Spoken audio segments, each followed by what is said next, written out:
पुरानी फिल्मों में देखते होंगे आप कि किस तरह से एक जमींदार लोगों के ऊपर में शासन चलाता है। बड़ा ही बंधुआ मजदूरी की कहानी में कई सारी आपने चलचित्र देखी होगी और कई सारी कहानियां लगातार आपने सुनी होगी।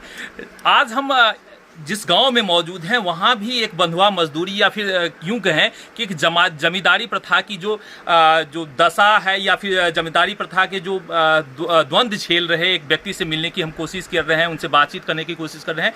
उनके पड़ोसी जो हैं लगातार उनके ऊपर में दबाव बनाते हैं, लगातार उन पर केस डालते हैं, लगातार उनको एक बंधुआ मजदूर की तरह बना के रखना चाहते हैं और उसे क्यों परेशान करते हैं, क्यों प्रताड़ित करते हैं, यह जानने का कोशिश हम करेंगे। और कौन है वो व्यक्ति जो इनको लगातार प्रताड़ित कर रहा है, क्यों केस में फंसा रहा है, जबकि इनका घर का दशा देखिए बड़ा ही लगता है कि एकदम से टूटा फूटा घर है। आज के ज़माने में भी इस घर की दशा देख के कोई भी द्रवित हो उठेगा, कोई भी रो उठेगा कि जब सरकार इतनी योजनाएं दे रही है, सरकार इतने लाभ दे रहे हैं, फिर भी एक घर नहीं बना पा रहा है, घर टूटा हुआ है, तो निश्चित रूप से उस व्यक्ति की मानसिकता या उस व्यक्ति के चरित्र पर हम शक कर नहीं सकते, क्योंकि गरीबी इनके जो घरों से मकानों से झलकता हुआ आपको दिखाई दे रहा होगा। इस गरीबी में कैसे कोई क्रिमिनल हो सकता है? आपके ऊपर में लगातार क्राइम केस हो रहा है, क्यों कर रहे हैं, कौन कर रहा है? वो महेश ठाकुर हमको किए हुए हैं। कौन है महेश ठाकुर? महेश ठाकुर है मेरे ठाकुर जी का लड़का है।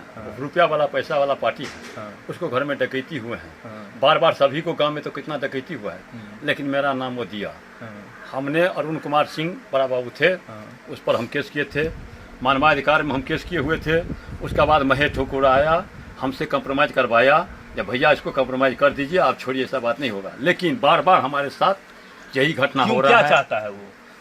उसका मतलब है जो गंगा ठाकुर यहाँ, उसका मतलब है जो गंगा ठाकुर के बेलना से भगा दें, जी हजूरी करें, सभी से लड़ाई करें, मारपीट करें, और ये अपना आपको बंधुआ मजदूर बना कर चाहता है। हाँ, बंधुआ मजदूर बनना चाहता है। बनने के लिए तैयार नहीं? नहीं, हम नहीं तैयार हैं। सही में डकैती? एकदम सही में डकैती किए थे? नहीं, यही न कर रहे हैं। तो हम जल्दी समाज में आप पूछिए क्या को किस किया अभी तक वो बोला हुआ है। अभी फिर हमारा पत्नी है गिनी देवी, वो आवेदन दिया है, जो निरंजन ठाकुर ने 1 लाख रुपया दिया है, जो 1 लाख रुपया दे करके हमारा भाभी बनवा दिया ठार होकर के, और उसका पति गंगा ठाकुर आप दबंगई से घर बनवा दिए, उसका भी केस कर दिया आपको? हाँ, वो गिनी, हमारा पत्नी का नाम दिया है गिनी देवी। दबंग है क्या आप? यही तो कर रहे हैं, हम गरीब आदमी हैं, देख लीजिए, तो घर नहीं है। छप्पर ऊपर देखे तो नहीं लग रहा है आपको? यही न कर रहे हैं, वो पैसा वाला पार्टी है। मुखिया जी क्या करते हैं? अचार तोड़ते हैं? आप जब वार्ड सदस्य हैं तो? नहीं, मुखिया जी तो जवाब देंगे। क्या दे रहे हैं मुखिया जी? मेरा जब आएगा तो जवाब दे रहे हैं वो। केस कर दिया आपके ऊपर में, फर्जी केस है, तो मुखिया जी का नहीं चलता है? थाना नहीं सुनता? नहीं, सुनता है, लेकिन वो तो रुपया वाला पार्टी है, पैसा वाला पार्टी है। वो थाना प्रभारी को पैसा देता है, वो आते हैं। हम लोग गरीब आदमी, क्या चीज से पैसा इतना कमा लेता है कि थाना प्रभारी को पैसा दे देते हैं? भूतनाथ मंदिर में पैसा कमाता है, भूतनाथ मंदिर में रुपया कमाता है। अच्छा, रुपया कमा करके यहाँ पे रुपया के बल पे शासन चलाना, और रुपया पर जो है जो करता है, और वो उसका मम्मी वो बोले हमको, सभी से हमको सूचना आया, हमको धमकी आया कि गंगा ठाकुर को, उसको पत्नी को नहीं छोड़ेंगे, गांव से भगा देंगे। और हमारा बेटा को भी बोला कि छोड़ देंगे, हम उसको बेटा को भगा देंगे।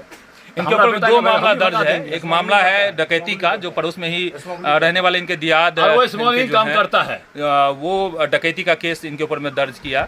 जो डकैती किसी ने किया था, लेकिन इनके ऊपर में दर्ज हुआ। इन्होंने फिर जब दरोगा के ऊपर में या थाना प्रभारी के ऊपर में जब एफआईआर किए, तो फिर वो केस कंप्रोमाइज होके विड्रॉल हो गया। फिर दूसरा केस इनके ऊपर में दर्ज हुआ है, और इसमें कहना है उनका कि इन्होंने दबंगता पूर्वक खड़ा होकर के दूसरे का मकान बनवा दिया।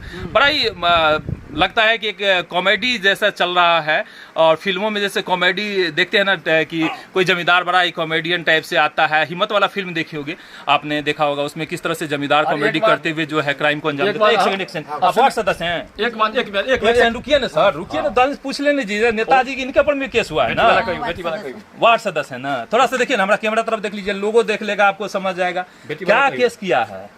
अभी क्या है, जो वार्ड मेंबर 50,000 एक बार दिए थे, फरवरी में दिए थे, जो 50,000 रुपया लेकर निरंजन ठाकुर का पिलर ढलवाई है, जो कि उनको भाभी लगती है। फिर इस बार दिए हैं जो 50,000 फिर दिए हैं रुपया लेकर घर बनाए हैं। अच्छा, उन्हें 50 फ्री में आपको दे दे के घर बनवा रहे हैं। बड़ी दबंग है आप तो, लगता है। निरंजन ठाकुर अपना घर काहे नहीं बनवा लेती हैं? कहाँ से बनाए हम? पैसा 1 लाख रुपया लिए ना। हाँ, तो वही ना रहता, 1 लाख से बना लेते ना घर। तो वही ना, सखी का थोड़ा सही होगा तब ना बनाएंगे। कैसे गुजारा करती हैं? देखते हैं बहुत माल उल पोसे, हम मवेशी पोसे करते हैं। किसी का देखा देखी हम नहीं करते, अपना जो है पैसा नहीं उसमें लिए कुछ हैं, नहीं। ठीक है कहते हैं? नहीं, सच ठीक है। है, नहीं लिए हैं। सच है। तो महेश ठाकुर दबंग है क्या कि ऐसे ही झूठे का करता है? वही ना, दबंगे के बल है ना, दबंगता से कर देता इसीलिए है। ना बार बार 2016 में भी किए थे। बीच बीच में और भी रेड कुछ करवाए करते थे। रहता है। नहीं, उनका अब कहना है जो हम बैठे रहे हैं ये सबसे लड़े। अच्छा, हम्म। माने एक लठैत चाहिए उन्हें। पहले ये समझते नहीं थे, अच्छा, किसी के साथ भिड़ जाते थे, कर लेते थे जो हाँ, सच्चाई झूठे का है। लड़ाई झगड़ा करते रहते थे। फिर समझाते समझाते तो आदमी समझ जाते हैं ना। हम्म, आपको उस बार भी मेरी बड़ी बेटी और जमाए थे, इस बार रेड कराए थे घर। हम्म। इस बार भी छोटी लड़की और जमाए थे, इस बार भी। माने घर में जैसे मेहमान देखे रेड करा हाँ। करके बेइज्जती करवा फिर देते हमको हैं। ये कहना है जो अब इसको खत्म करना है हमको, फिर मेरी बहू आएगी, हाँ, बेटा का शादी तो करेंगे, हाँ, फिर यही हाल होगा। हाँ। गरीब हैं तो इसके लिए क्या, इज्जत तो है, गरीब होना कोई गुनाह तो नहीं है। ए ठाकुर जी, आप कमाते होंगे कलकत्ता दिल्ली बम्बई, बहुत पैसा होगा, लेकिन गांव के आदमी का स्वाभिमान भी कुछ होता है। ऐसे जो तंग कीजिएगा ना गांव के आदमी से, जिस दिन स्वाभिमान जग जाएगा तो भागने के लिए आपको जमीन कम पड़ जाएगा।